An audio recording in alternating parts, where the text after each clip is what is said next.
Life is unpredictable, but preparing for the unexpected shouldn't be. Take ownership of your life planning with Policy Genius to help your loved ones have a financial safety net in case something happens to you. They offer life insurance policies starting at just $276 a year for $1 million in coverage. Don't wait for life to make other plans. Protect your family today. Head to PolicyGenius.com. That's PolicyGenius.com. Men of the Nigeria police force in Anambra State have arrested a soldier with the Nigerian Army, Dominic Oraz, for alleged kidnapping in the state. According to Anambra State Police Command, the suspect confessed he deserted from the Nigerian Army or absconded from military duties since November 2024. Adding, 4 suspected members of the Biafra secessionist armed group have been shot dead in a joint operation with the operatives of Agunaechemba local vigilante group that lasted over 15 hours at our community in the Orumba North local government area of Anambra State. According to the spokesperson of the Anambra State Police Command, SP Agunaechemba, in a sustained effort to rid Anambra State of criminal elements, police operatives attached to the Rapid Response Squad or KUZU in collaboration with the Anambra State Vigilante Group, AVG, Agunaechemba, acting on credible intelligence, stormed a secessionist terrorist camp at our Orumba North local government area of Anambra State in the early hours of the 21st of August 2025. During the well-coordinated operation that lasted for more than 15 hours, the operatives successfully dislodged the insurgents, rescued a victim who had earlier been kidnapped and held hostage in the camp. It was reported that despite the payment of a ransom of 20 million nairas only by the victim's family, the hoodlums aborted his release until he was eventually freed by the joint security team. In the fierce gun battle that ensued, 4 of the criminal elements were neutralized. Exhibits recovered at the camp include 2 pump-action guns, 1 fabricated AK-47 rifle, 1 K2 assault rifle, 1 locally made hunter gun, 1 radio transmission box, 3 locally made improvised explosive devices, IEDs, 2 empty gas cylinders, 2 wraps of cable wires, 3 bags of 50 kilograms rice, 1 driver's license, 1 national identity card, 1 black Lexus RX 350 Jeep with registration number ACA 340 MA, 3 Toyota Camry cars with registration number ABC 268FQ, EKY 151CD and FGG 706ME. Also recovered a 1 black Toyota Camry car, 5 mobile phones, Infinix X6716B, Techno Spark KL4 and 3 analog phones, sleeping materials, 1 desert boot, 1 big cooler, and a roll of tarpaulin. The Commissioner of Police, CP Ikyoe Oratugu, while assuring Hudi Anambra that the command remains resolute in its commitment to ensuring safety and security, has assured that extensive operations are ongoing in the area to track down and arrest other fleeing suspects as well as destroy other criminal camps in the state. Further developments would be communicated in due course. SP Agunaechemba, Police Public Relations Officer, Anambra State Police Command stated this in a press release on the 29th of August 2025. In a separate press release issued earlier on Tuesday, Agunaechemba said, the Anambra State Police Command, in a swift operation on the 27th of August 2025, arrested 5 suspected members of a notorious armed robbery and kidnapping syndicate following a report that a victim was abducted on his farmland at Isiagu, Awka, and later released after ransom was paid. Acting on credible intelligence, police operatives attached to the Rapid Response Squad or KUZU stormed the hideout of the suspects at Notoko, Awka, which led to the arrest of the following persons: Michael Inwabodo, male, 30 years. Es Friday, male, 29 years, Uche Akolo, male, 23 years, Shindu Gilbert, male, 29 years, and Dominic Oraz, male, 38 years, a confessed deserter of the Nigerian Army. Exhibits recovered from the suspects include 6 automatic pump-action guns, 63 rounds of live cartridges, 1 microscope, 5 machetes, 1 military cap, 2 police tear gas canisters, handcuffs, a robber's rocket launcher, criminal charms, 3 Motorola walkie-talkies, 1 jackknife, 1 power bank and cash sum of 26,000 nairas only. During interrogation, one of the suspects, Dominic Oraz, confessed to having deserted the Nigerian Army in November 2024. Meanwhile, necessary inquiries have commenced with the authority to guide police action and prosecution of other suspects. The Commissioner of Police, CP Ikioye Oratugu, while commending the operatives for the gallantry, urged residents to remain law-abiding and vigilant and to continue to report suspicious activities to the police for prompt action.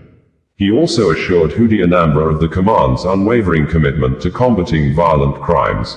SP Tochukwu Akenga, Police Public Relations Officer, Anambra State Police Command stated this on the 28th of August 2025.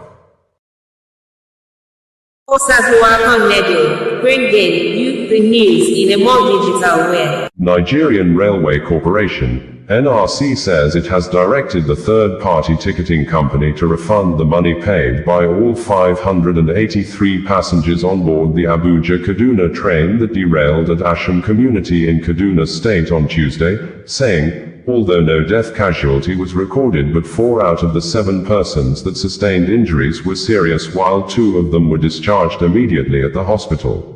NRC, in a statement on Tuesday, said, following the derailment of the Kaduna-bound Abuja-Kaduna train service earlier today at Asham, Kaduna State, the Nigerian Railway Corporation, NRC, wishes to provide an update on the situation. A total of 618 persons comprising 583 passengers, 15 NRC crew members, 1 medical personnel, 8 cleaners, and 11 catering staff were successfully evacuated from the train. Out of this number, 7 passengers sustained varying degrees of injury and were immediately transported by ambulances to hospital facilities by medical personnel mobilized to the site. The remaining passengers were conveyed safely back to Idu and Kubwa stations aboard a rescue train dispatched from Idu for that purpose.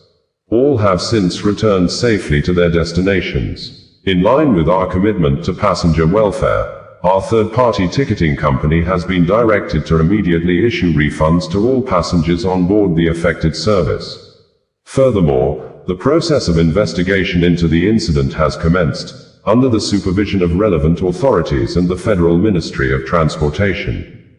Meanwhile, all Abuja-Kaduna train services, AKTS, have been temporarily suspended, pending recovery of the site, further clearance, and official announcement of service resumption. We sincerely regret the inconvenience caused and thank our esteemed passengers and the general public for their understanding, the Nigerian Railway Corporation, NRC, stated in a press release signed by its Managing Director, Kayode Opefa.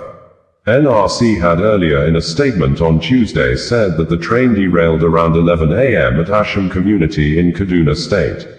Videos made available online by victims of the train accident indicated that some of the train coaches overturned as passengers and crew members on board stood at the hilling part of the bush waiting for rescue. Close observers said that the latest train accident adds to the troubled history of the Kaduna-Abuja rail line, which has experienced several incidents in recent years, including the deadly bandits attack in March 2022 that led to the killing of some of the passengers on board the train, with many of them also kidnapped and held hostage for months till ransom was paid. The latest derailment comes just a week after the Nigerian Railway Corporation, NRC, reported another fault on the same corridor, when one of the train's coach wheels developed a hot axle near Regasa station in Kaduna. The NRC explained that the fault, caused by excessive heat, was quickly managed and the train was returned safely to Kaduna.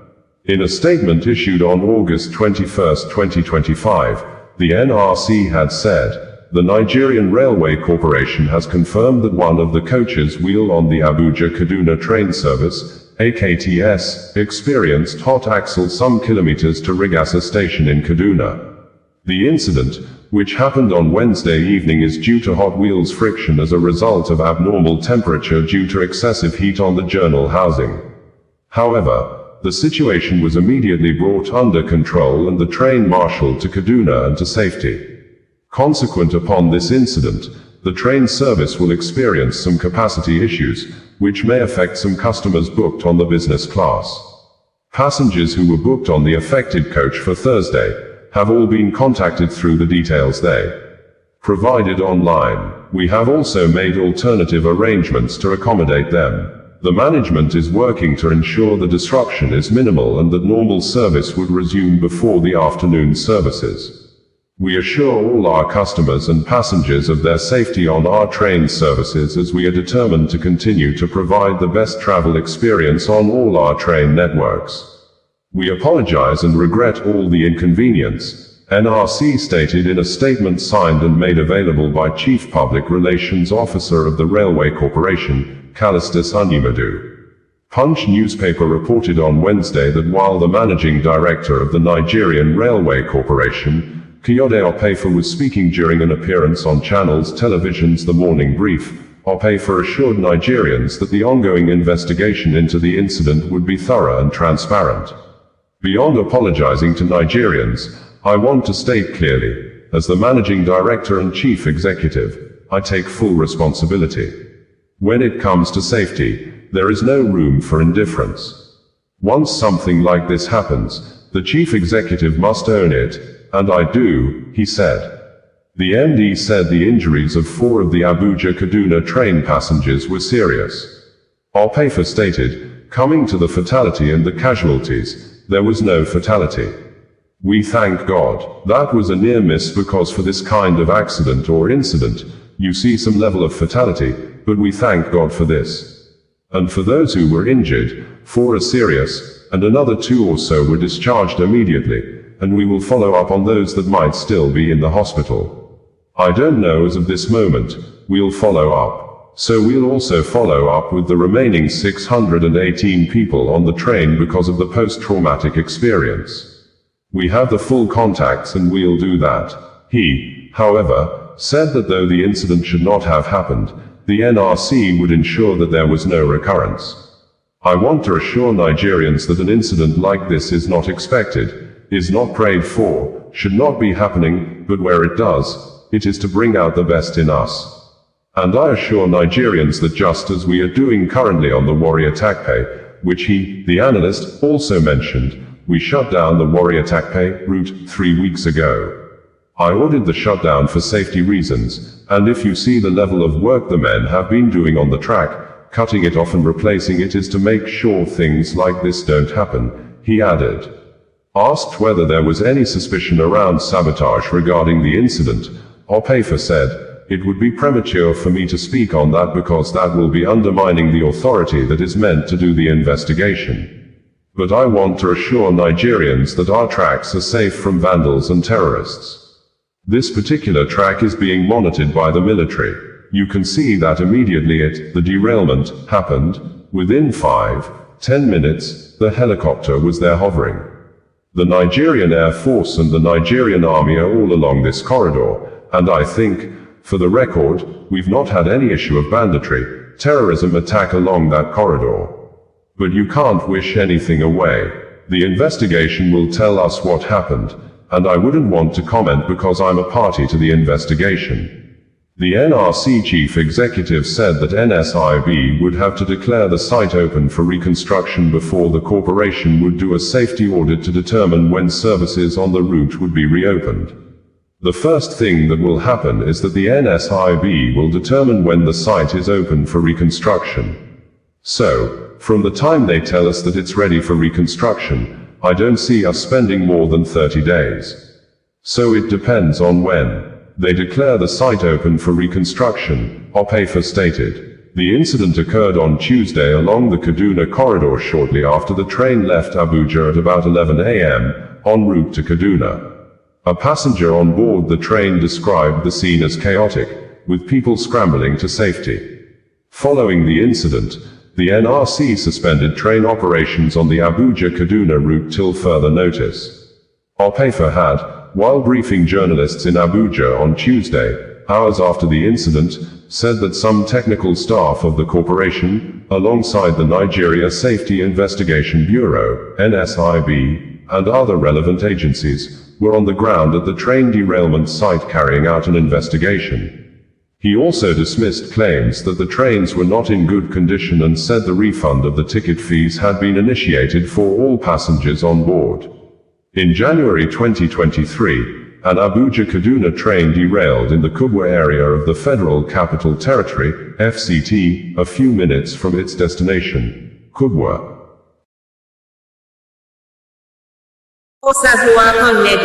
Bringing you the news in a more digital way. Apparently angered by the continuous mass killings in Imo State, the Commissioner of Police, Aboki Danjuma, has personally led a squad of joint security team to forests in a Kigwe area of the state, in search of the leaders and members of the Biafra Liberation Army that comprises of Black Marine, often operating between Nigeria and Cameroon borders, Biafra resistance fighters always operating within the southeast states, especially coordinating attacks against Nigeria security infrastructures within the connecting forests between Akigwe in Imho, Umaniochi, Ahafia in Abia, Afikpo, Ishiagu in Ebonyi, Ihiala in Anambra and Ogu in Enugu, among other sub-groups that are mostly commanded by Ifanyachukwu Okpegbu Okrementa as aka Major General Gentlejao, who hails from a Ku community in a Kigwe local government area that is currently witnessing mass killings in recent days. This, the Director General of the Department of State Services, DSSDG, Adeola Oluwatosin Ajayi, was seen in Imho State on Tuesday after a video went viral, showing 3 young men suspected to be members of Biafra fighters shot dead at a close range by someone suspected and widely believed to be Major General Gentlejao, who had accused the 3 young men of armed robbery. Thus, he said the 3 young men, who may be in their 20s, abandoned the duty posts and used their Biafra service guns to rob passengers by collecting their phones after the passenger's vehicle broke down on the road. The video elicited widespread condemnations against the Biafra commander, Major General Gentlejao, who had vowed in some video press releases that he would always take action against any member of the Biafra fighters that involved himself in the act of robbery against certain members of the public like innocent civilians. According to the Imho State Command of the Nigeria Police Force, the Commissioner of Police, Imho State Command, CP Aboki Danjuma, has deployed the command's tactical teams in synergy with other sister security agencies and local vigilantes to hunt down the suspected IPOB-ESN miscreants responsible for the senseless attack that claimed the lives of 5 residents in Agunaechemba, Ezinaki, a Kigwe local government area, on the 22nd of August 2025, at about 22:30 hours. During the attack, Ede George, male, a member of the local youth security team, together with 4 villagers identified as Emeka Ezeagula, male, Chikodi Ezeagula, female, Chidi Chileke, male, and Ajike Nwankwo, male, were fatally shot. The assailants further set ablaze the residence of the youth security leader and destroyed 5 motorcycles. Upon receipt of the distress report, police operatives swiftly mobilized to the scene and evacuated the victims to General Hospital, Akigwe, where doctors confirmed them dead on arrival. Their remains have been deposited at the hospital mortuary, while 1 survivor is currently receiving medical treatment. The Commissioner of Police, CP Aboki Danjuma, who is personally leading an intense operation in Akigwe alongside other security agencies, condemned the heinous act and assured that no stone will be left unturned in bringing the perpetrators to justice. He stressed that those behind the attack will be made to face the full weight of the law. The CP also prayed for the repose of the souls of the deceased victims, wished the injured survivor a speedy recovery, and prayed that God grants the affected families the fortitude to bear the irreparable loss. The Imho State Police Command urges residents to remain calm as security has been reinforced in Akigwe and its environs. Members of the public are further encouraged to support the police with credible and timely information that can aid ongoing investigations by reporting to the nearest police station or via 0803477360. DSP Okoye Henry, the police command spokesperson, stated in a statement issued on Monday. Governor Hope Uzodimma of Imho State said the DSSDG was in the state to deepen the cooperation among security agencies in the state. In his words, Governor Hope Uzodimma said, I received the Director General of the Department of State Services, DSS, Mr. Adeola Oluwatosin Ajayi, who paid a courtesy visit. His visit reflects the strong and long-standing collaboration between our administration and the nation's security institutions. Our dear state has continued to enjoy a cordial relationship with the DSS and other security agencies, a partnership that has significantly contributed to peace and stability within our communities. I assured Mr. Ajayi of our commitment to deepening this cooperation. As we work towards building a robust, inclusive security architecture, engagements like this remain crucial. We are determined to strengthen our synergy with all stakeholders to ensure the safety of our citizens and the continued progress of our state. Meanwhile, reports indicated that Major General Gentleyao kinsmen from Aku community have distanced themselves from the activities of the Biafra fighter. The report circulated on social media a few days ago indicated that the people of Aku Autonomous Community in Okigwe local government area of Imo State have publicly dissociated themselves from the criminal activities linked to Afeni Okpegbu Okrementa, popularly known as Gentle Devil Yahoo. In a statement issued under the banner of the Aku Okigwe Restoration Movement, the community condemned what they described as years of terrorism, kidnapping, organ harvesting, arson, and other heinous crimes that have plagued the region for over 4 years. The group stressed that Gentle Devil Yahoo's actions do not represent the people of Aku or the wider southeast, dismissing claims that he is fighting for the actualization of Biafra. Instead, they described him as a devil in human form, feeding on human flesh and bringing untold pain and suffering. Residents noted that many families have fled their homes since 2021, living in helplessness as a result of repeated attacks. They insisted that the time has come for urgent intervention from the federal, state, and local governments, as well as non-governmental organizations and philanthropists. Among the pressing needs identified by the community are road construction. They appealed for the opening of access roads, noting that the absence of motorable routes has made it nearly impossible for security agencies to respond to crises. They listed key road networks requiring construction, including Ahube Aku Umowaibu Road, Aku Amosu Ahube Road, and Aku Lomara Road. Rehabilitation of public infrastructure, the rebuilding of local markets such as Nkwo, Orie, and Ulo Nkwu Aku markets. Education and health, the reconstruction of Aku Secondary School, Community School, Central Primary School, and the restoration of Aku Health Center. Provision of essential utilities, the installation of electricity, which they said the community has never enjoyed, as well as access to clean water. The convener of the Aku Restoration Movement, Mr. Ugochukwu Godwin Ike, who signed the statement on behalf of the people, emphasized that addressing these long-neglected infrastructure projects would not only improve the quality of life but also help restore peace and security in the troubled area. We urge all stakeholders to support us in this critical effort to end insecurity and bring lasting peace to our land, the statement read. Osazuwa.com bringing you the news in a more digital way. Osazuwa.com bringing you the news in a more digital way.